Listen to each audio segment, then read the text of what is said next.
Backstage with Robert Emery. Hello and welcome to Backstage with me, Robert Emery. Today, on episode number 13, I'm interviewing the fantastic actress and singer Jodie Prenger. Jodie's a really fascinating person because she was thrust into the limelight with the TV talent show I'd Do Anything.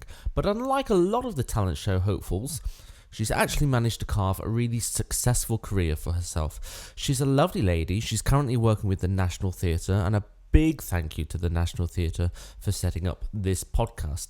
So here we are, Jodie Prenger. Hello, and welcome. Hello, thank you very much. Oh, bless you. Thank you. I've not sneezed, have I? I just thought it'd be a good idea to chat with you because your path to being successful in your career is a rather unusual path. And it's an interesting story, and you're an interesting person to discuss. And I've never heard that before. Well, Thank you very much. But also how you've managed to carve a career out for yourself. And I can see, judging by some of the past things you've done, that it's a very intent thing that you've done over a considerable period of time to try and create a career. So I just thought, before we go there, can you tell me just a little bit about yourself, how you grew up, where you grew up, what you did as a kid? Yeah, I grew up literally in the heart of a little known town called Blackpool. Some have been and never come back. But I grew up in the hub of entertainment. And my nan was friends with people like Danny LaRue. And they used to have all these big parties, and it was just the hub of entertainment. It was the summer seasons of Russ Abbott or Brian Connolly, and it was always there was always singers or drag acts going on in every, hotel and every bar. Whatever happened to Russ Abbott? Do you know what? This is no word of a lie. When we were doing Oliver in 1926, he came and did a stint as Fagin for 2 weeks. Did he really? And he was phenomenal. Oh, bless. He really was. And I think I saw him not that long ago. It was a BBC Comedy Week at Media City in Manchester. And he was there. And I saw him at the King and I press night. Aha, so he's still knocking around. Oh, bless him. He looks really well, actually. Oh, good. Oh, Russ Abbott. Sorry to disturb. Sorry, we digress. So I grew up in the hub, and my mum and dad had hotels, and my nan and granddad had hotels. And I remember, I think the first visuals I have of any form of entertainment was, of course, 42nd Street was the first musical my nan took me to see. And then there was a drag act called Jackie Lester. Thank you very much. And my nan always used to ironically mime to songs such as the Shirley Bassey version of As Long As He Needs Me. Couldn't sing a note in her head. Couldn't sing at all. And none of our family are kind of creatives, as we say. But yeah, that's the thing that I remember visually and just being in awe of and just going, oh, I love it. So that's for me where I grew up. And you were a tiny tot when you started getting exposure to all this. I was never a tiny tot. I was always a little chubby wubble with a terrible fringe and no teeth in her head. So it's always been tough for me. But yeah, that's where I kind of really remember. And as a child, I was really shy. Always hid behind my mum. And for me, getting up and kind of singing and dancing was my way of expressing myself. And here today, it's made me that I don't shut up. So it's done me a favour in many ways. But you were a shy child apart from when you were performing. Well, you would be if you had a really sharp cut fringe and no teeth. Yes. I mean, you just want to hide from everything, really. I mean, I had an. What was you like as a child? I had a bowl cut. Did you? Yeah, it's really, really. But did you have all your teeth? Do you know what? I can't remember. You can't remember? I guess so. Do you never get those old photos out and say, no, I try and avoid it. Get them out, they're brilliant. I try. But there is something, I was really shy as a kid. I used to hide under my mother's skirt. Yeah, I mean, I was petrified. But there's something about performing and being in front of an audience of, anywhere from 200 to 25,000, which is fine for me. Yeah. Put me in a room with 5 people, and I'm the one who wants to merge into the wallpaper like a chameleon. It is. Do you know what? And sometimes, I'm still like that. There's nothing more than I'd love to be in my pajamas, sat at the side, with a plate of chips, just watching everybody get on with it. But it is being part of the industry. It does bring you out yourself. Yeah. And when you do get to perform, it makes you feel, I don't know, this sounds so Miss Will speech, and please stop me. Here we go. It makes you feel at home. You know, and it's a bizarre That was the thing. quote for you. Yeah, it's my home. There's no place like home. But it makes you feel that you are where you should be, really. So that's what I've always strived for. You don't strive for pushing your gran down the flight of stairs just to get to that part. And some people do, and it's whatever fills the boots. But I don't think this industry is about that. I think this industry is so exciting when you get to work with creatives that inspire you and share a stage with people you're proud to share a stage with. That's and vice versa with TV. Being part of companies is always something that's very inspirational. I'm still in the Miss World speech. I'm going to start. Sorry, I'm going to start. So in 2006, you were on a TV show called The Biggest Loser. Yeah. So what made you want to go on this? Because I was 22 stone. Yeah, but was it a monetary thing? You thought, oh, well, look at the little never. golden pot at the end of the tunnel? And to be honest, even when we did the Nancy show, I mean, don't tell Cameron this, but I would have done it for free. Yeah. You know, it's that thing of they are once in a lifetime opportunities, and if I had the money, I would go and pay for them over and over again, because those things don't happen, you know. And I remember watching the American version of it and seeing all these people, and it just broke my heart. It really did. I think I was over 22 stone at that point, and I said, I just want that opportunity. I want to look, because I've been on every diet tablet going. I mean, people out there who've ever had a diet issue, they'll know the cabbage soup diet, the boiled egg diet. I've done them all, and I've got every stretchy pen to go with them. And yeah, just saw it, and then they said at the end of that, do you want to apply to go on the UK version? And then I did, and then I'm so glad when we went on it, they did it very similar to the American version, I remember, and they put the girl on the boys' team, which was me, and then the guy in the girls' team. And so I trained like a man. Wow. So maybe that was the drag act in Blackpool that was coming out. I don't know. And you won it. I won it. And I mean, I know that you dropped down to a weight which you thought wasn't too light for you. What was it? I felt a bit weird, actually. Yeah, final weight was 61. You still never feel a different person. Yeah. No matter, I mean, my weight now goes up and down like a bride's nightie, but you still feel the same person. Yeah. It doesn't make you feel any different. But did it have any long-term effect on you, the program? Did it, I don't know. In what regard? In the regards of, I mean, was it your first little stint of having a television camera shoved in your Never page? did like they do nowadays in Celebrity Brother and try and whack out a single or in the jungle. Never sang once. Okay. Never alluded to, I said I did it, but I never alluded to the fact that I wasn't catching a camera and going, never, because I never wanted it for that. Okay. And I think, I do feel, and I don't know if you agree, it's a different entity nowadays where the minute people get that kind of flicker of fame, they use it to progress a singing career, progress. And it's usually a flash in the pan thing. It wasn't something. It actually wasn't something that even. And this is, I swear to God, on every animal I have ever owned, I swear on their lives, it never entered my mind to do that. All right, fine. And then, just before that, I just wanted to ask you, because I found out in June of 1998, you appeared in 2 different shows each night in Blackpool. And apparently you ran between the theatres or something. I Judi Denched it. That's amazing. I remember I was doing a show at the Gran. God, it was Mac and Mabel, the amateur. And then I did another show at the Winter Gardens. And I ran between the both. But there was a brilliant story that Cameron told me once, Cameron and Michael, about how Judi Dench had always wanted to appear on the barricades. And she was doing a show, I don't know, somewhere down the road. And literally it coincided that she could go and run, die in the barricades and go back. No. And she did. She did. That's an amazing story. I love that story. I love that story. I love it dearly. And then in 2008, you put yourself up for I'd Do Anything.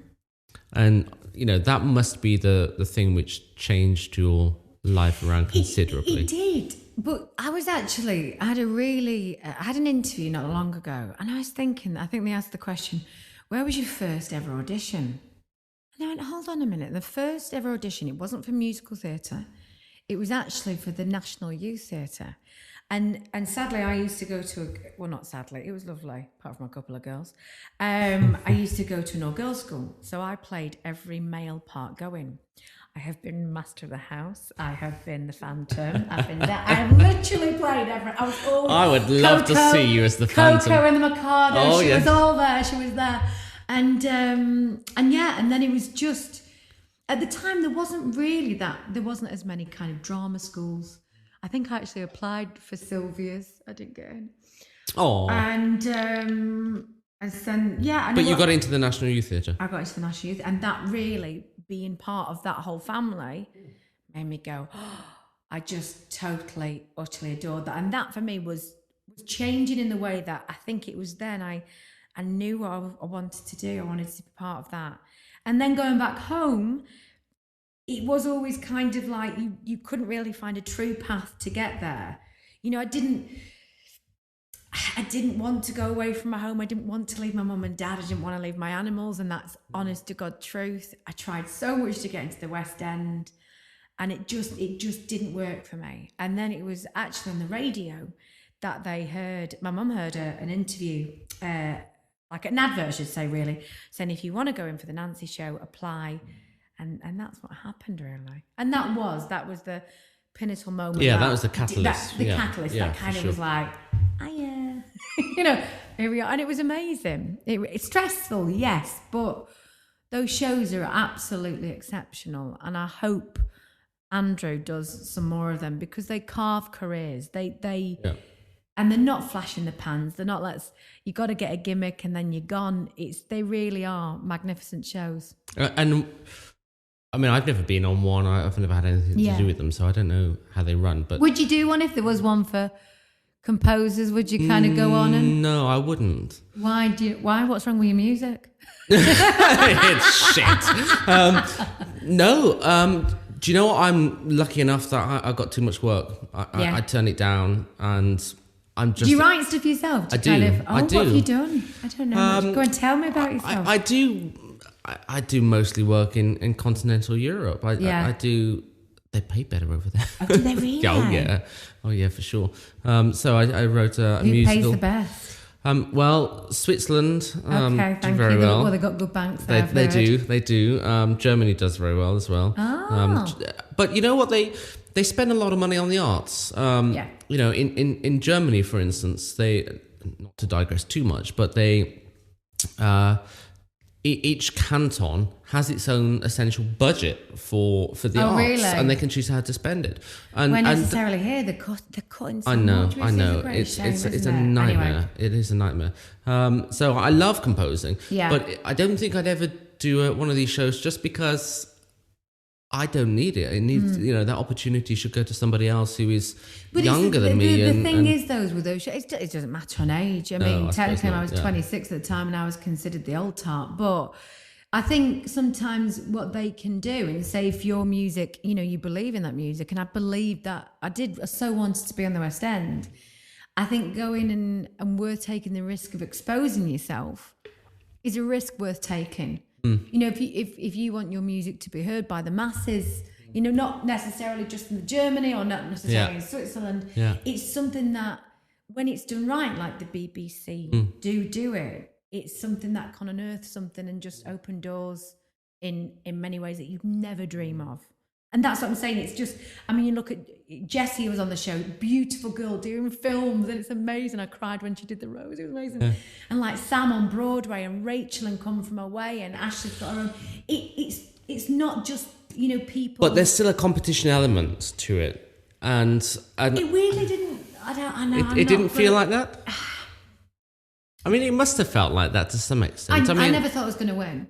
Never in a month of Sundays. Totally prepared my face, so I didn't upset my mum and dad. Yeah.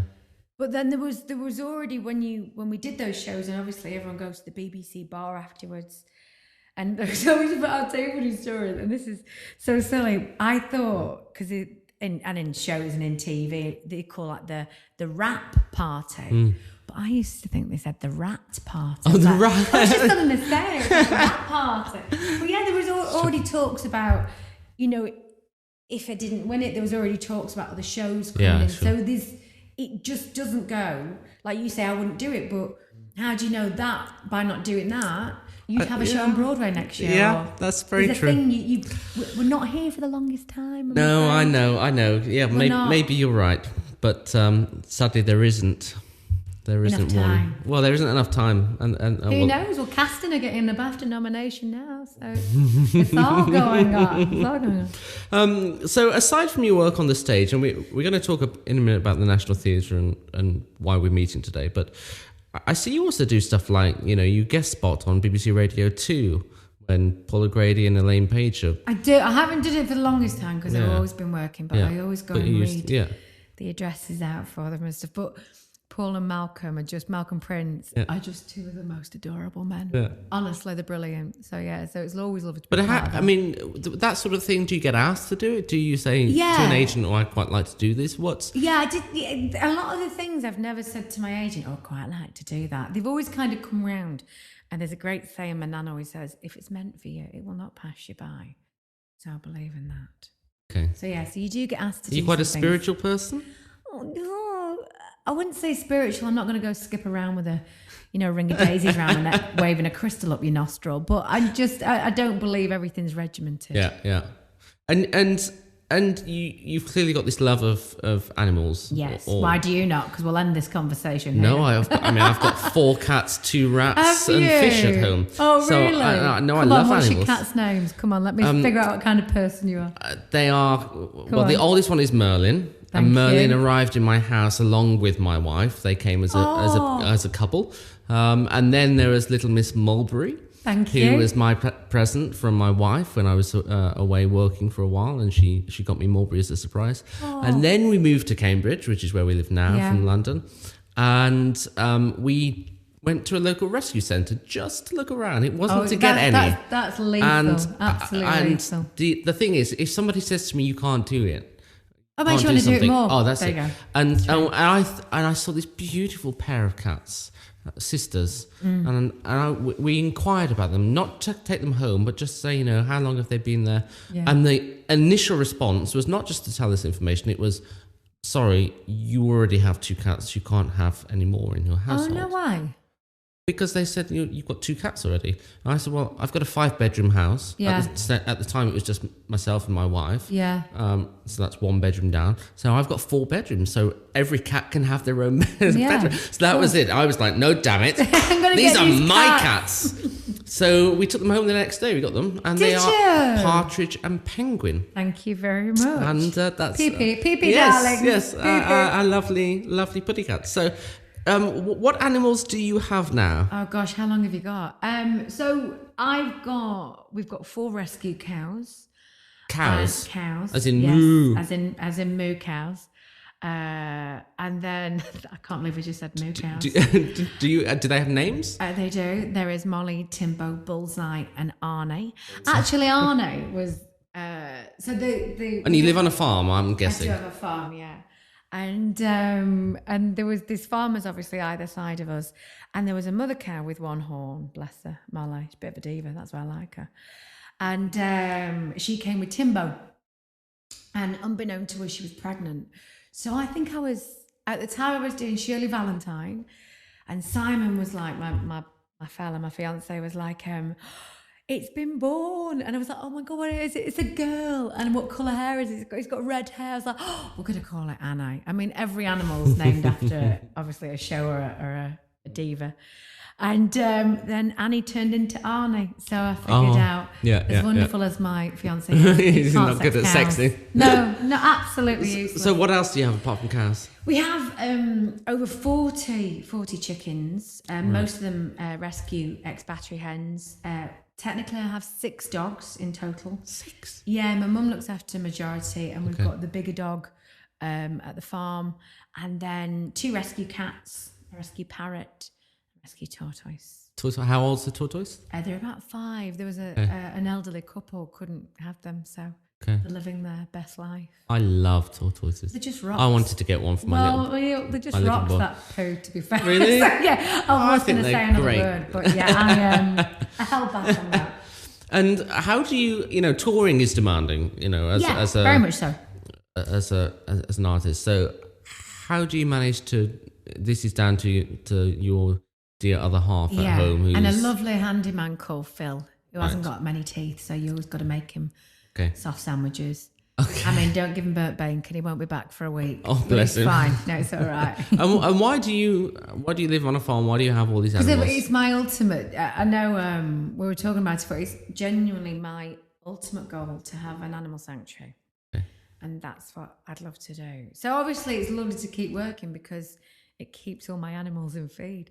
So please come watch a show. But would you ever want to give up your career as an actress? It was a bizarre thing. I think if there was something that was so kind of settled, and there was, sadly, this is awful, isn't it? But if the money was going to be there, and obviously I need the money to kind of take care of the animals, of course.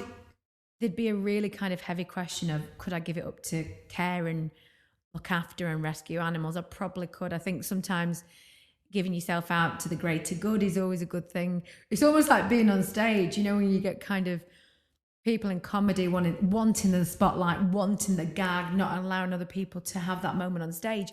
Sometimes when you sit back and let them have it, something better always comes out of it, I find. It's fascinating. I never met an actress who would give it up. Who would give it up for it's for quite animals. nice going home and being feral. We went, funny enough, when we were I've just finished a short stint with Annie, and we were at the Hippodrome for 3 weeks. In Birmingham. Yeah. And myself and they were doing this presentation, the Hippodrome of a brick, and they said, would you and Jenny Gaynor, another amazing actress, would you go to the dogs home and present? I was like, yeah, fine. So I can't even watch Free Willy. I'm just putting it out there. So they said, we'd like to play a video for you. I was like, oh, we'll be fine. So I sat there watching this video, and I thought, I'm going. I can feel it. And you know, you can feel your heart. And then I turned around, and everybody else was just stone cold faced, enjoying the video, of course. And me and Jenny Gaynor were like, I just can't watch it, the dogs. Oh, gosh. Mascara down my face. Oh, bless. But it was lovely. Yeah. So if anyone's in Birmingham, go to Birmingham's Dogs Home.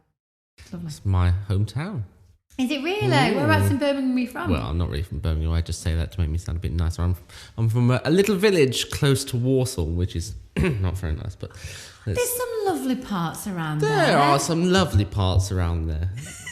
Yes. Where's your accent gone? It went. It went. Yes. She's put it in the bin outside. No comment.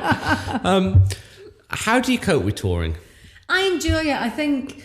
Because I've never done it. You never toured? Well, I've done touring in terms of, you know, I've been to Australia for a day. Yeah. For a gig. And so I do that sort of touring where I might go to, you know, Vienna for a couple of days and then off to... But I've never done a sort of I've not done a sort of a schlepping around the UK sort of tour.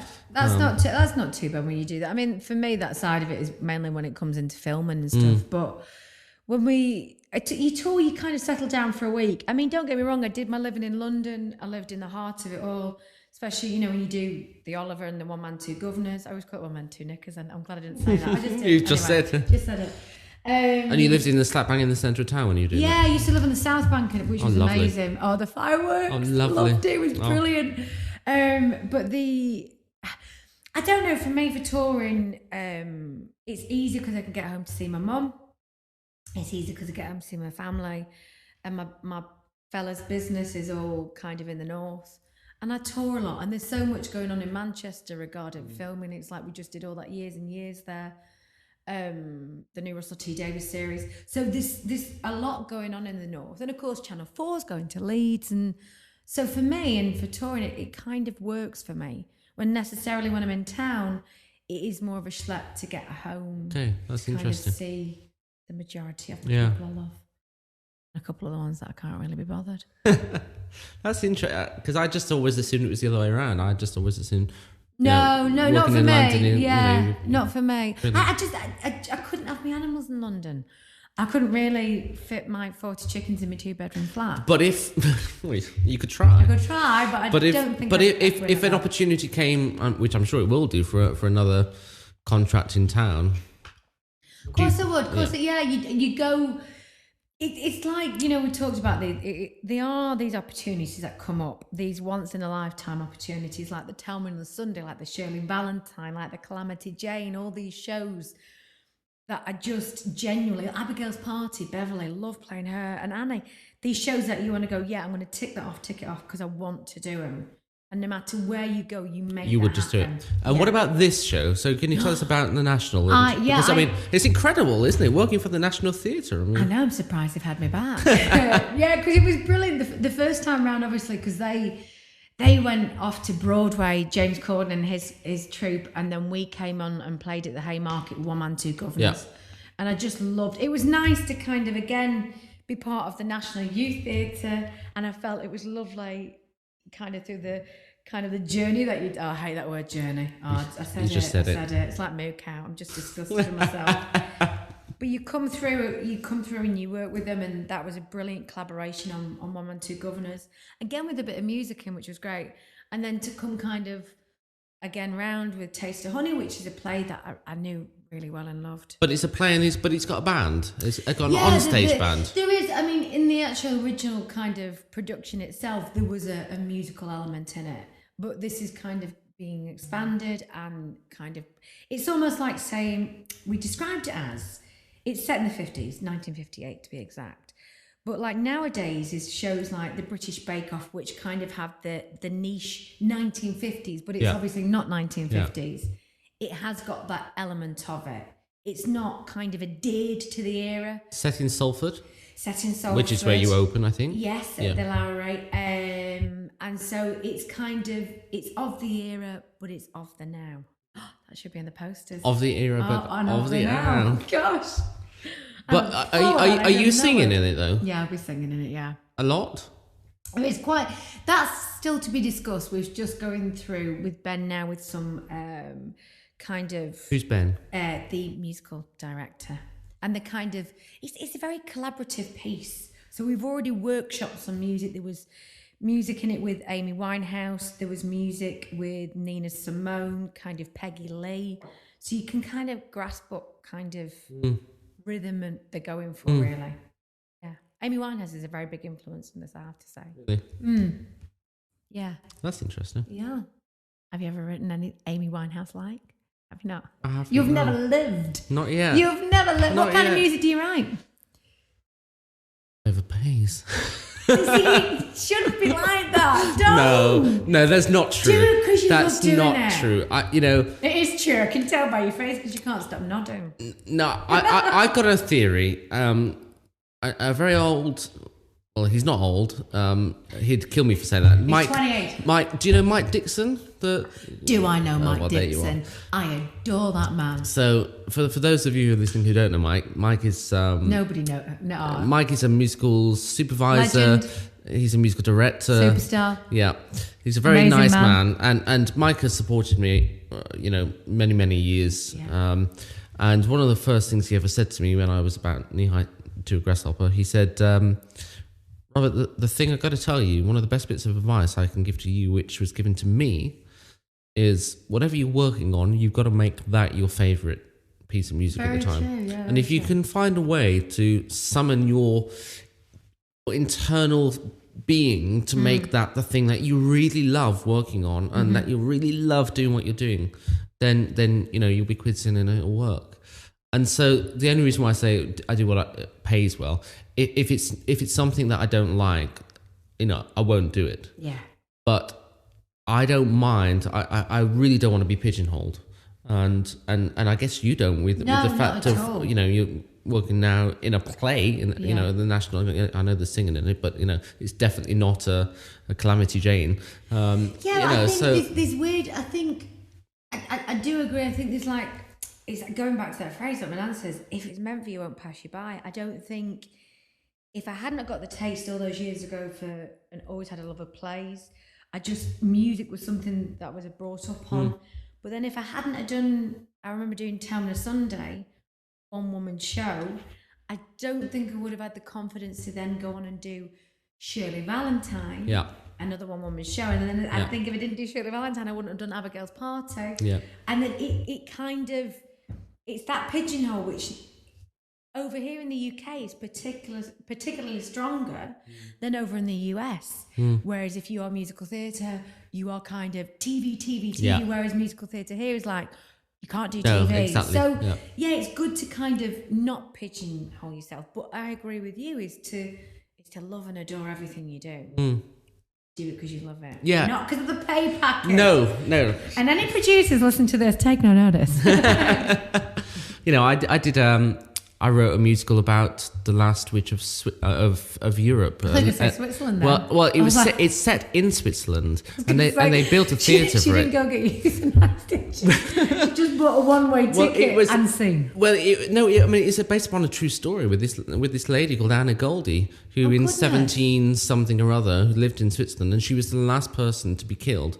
And I mean, it's a long story, but essentially, she was a housemaid. Yeah. The mayor of the town, the mayor of the town in those days was the sort of king of that area. She got pregnant because he raped her. He found out, she ran away. There's no tap shoes in this, I've got a feeling about that, is there? She ran away. Yeah. He chased after her and essentially tried her for witchcraft because he wanted to get rid of her, because he didn't want anybody knowing what had happened. And so he was the judge, jury, and executioner, because he turned around and said, I found you guilty. There's no evidence. I find you guilty. Well, okay, and they said, a certain president will not talk about right no, now. don't even go there. I mean, it's crazy. But and he said, you've got two choices. We can either put you in the water and you'll either sink, in which case it'll prove that you're not a witch. Yeah. But you'll be dead. Kind of awkward, that, isn't it? Or we can do it the quick way and we'll behead you. And there was no third choice in this at all. Oh, that's so she opted for beheading. So she beheaded. It's awful. So I created. There's no win-win for that, is there? There isn't. Definitely no tap. But you know that's an example of a story which not I went. A sequin insight on that one, is there? Not a sequin insight. No jazz hands. No Sorry. jazz hands. Put them down. But I saw that story and I thought, this is amazing. So I wrote a really big symphonic orchestral score for 65 musicians, and then I'm working on another thing at the moment which has got a 5-piece band on it, which is more modern and a bit more sort of Greatest Showman type of, or Dear Evan Hansen type of sound. So I just don't want to be pigeonholed. I want to do what I want to do, how I want to do it. And funny enough, we were talking about this the other day, saying when you work in this industry, you are a creative entity, shall we say. So when you walk into a room, you come with an open mind, open heart, and let's get the job done. Yeah. So when you work like that, you kind of adhere to other people, or you kind of bounce off other people. That's what this industry is about. So I think the less you pigeonholed, no matter what kind of, I don't know, what kind of corner of this entertainment industry you work in, I think you are allowing yourself to create greater things. Because you're not saying, just get Joe Bloggs because they do the best cat routine. Exactly, yeah. You don't know that, help mould yourself into different... Exactly. But if there's any young... I was going to say young kids, that's a bit derogatory. Young kids, isn't it? Oh, if there's any younger... The youth of today. If there's any youth of today listening... Stop scratching your bum and pull it out and get out there and live your life. If there's anybody listening who wants to work in this industry... Yeah. What's the one piece of advice that you would be give them? prepared to adapt, be prepared to work, but please enjoy it and don't moan. Oh God, it gets me when they moan. I mean, we're British, we all have a good moan, but that's the thing that really knocks me. I've got 10 bitters. I call them bitters. I've got 10 quick fire questions for you. Go on. So nice and quick answers, please. Okay. What are you trying to say? I thought we were getting on there. Well, number one. You got to read it. I can't bloody read it. And you've just put your glasses on. Come here, let me read. Do you want me to read it? It's because I was educated in Birmingham. That's why, love. Number one person you've never worked with that you always wanted to. And I've always wanted to. There's quite a few. I mean, I'd love a little duet with Liza Minnelli, but... There you are, that's fine. Number two, if you weren't an actress, what would you be? Well, a vet, this is obvious. But I just can't put animals down. Oh. I know. So sad. Number three, if you could have one thing in the world right now, what would it be? A tablet that makes everybody nice and just get on. That's it. Sweet. Number 4, what is the proudest moment of your career so far? It's hard, really. I don't necessarily take pride in myself.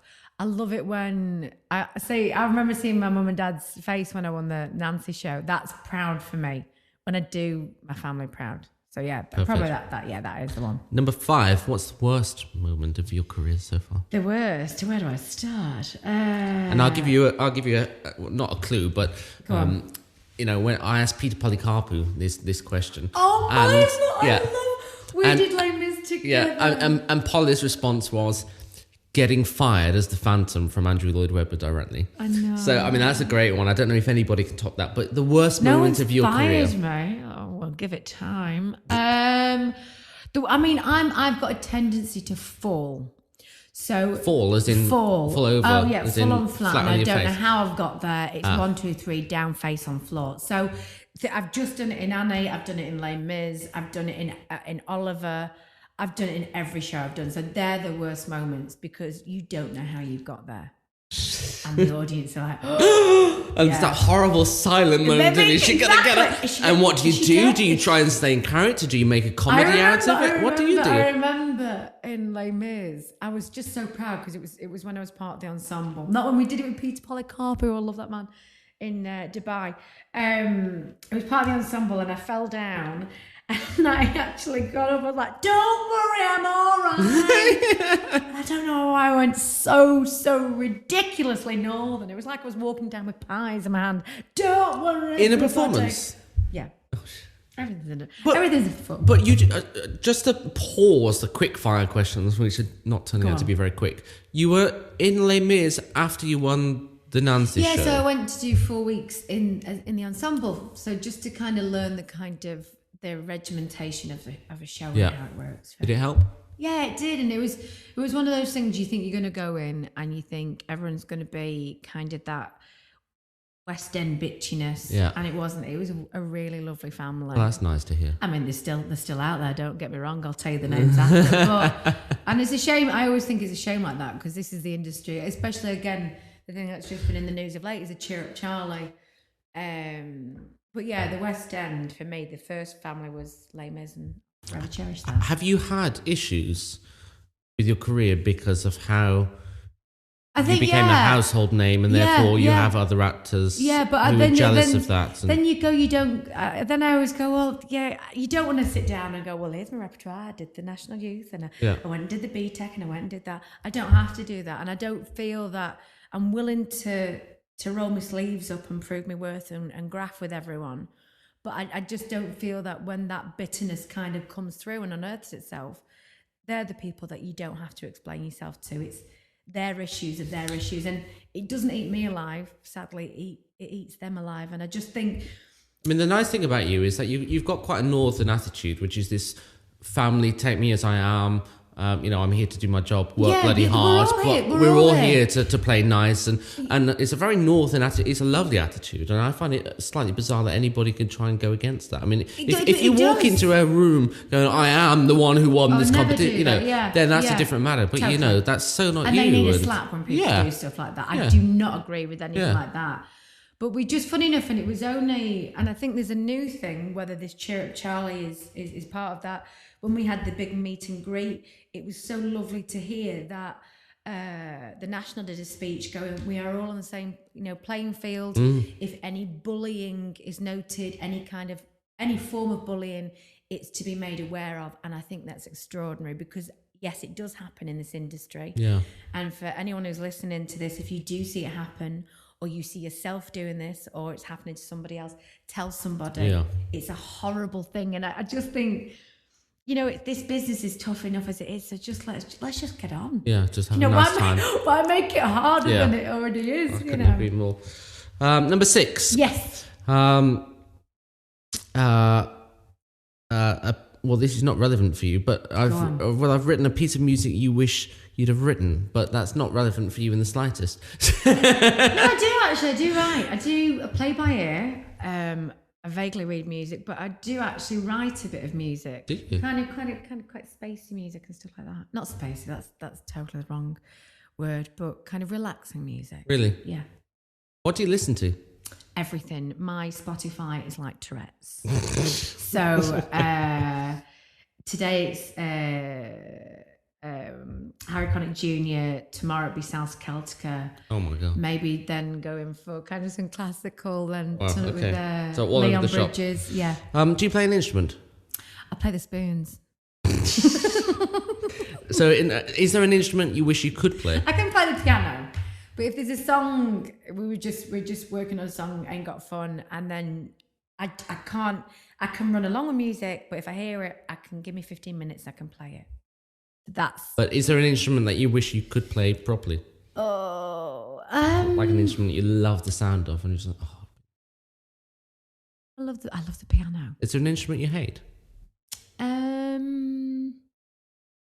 No, there's not actually an instrument I hate. No, it always gives me shivers. Funny enough, I've done Friday night is music night with Mike Dixon, and when the whole orchestra, and then we did another. I think was that the one at Royal Albert Hall. But orchestras in themselves make the hair on my arms stand amazing, up. isn't it? So I love any kind of. There's nothing that really jars. Yeah.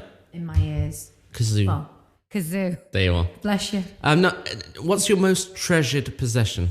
I don't really not necessarily materialistic things, but I can't really say my iPhone, can I? You just did. I just did. No, and you need that for work. I know. Gosh, what would you do without them?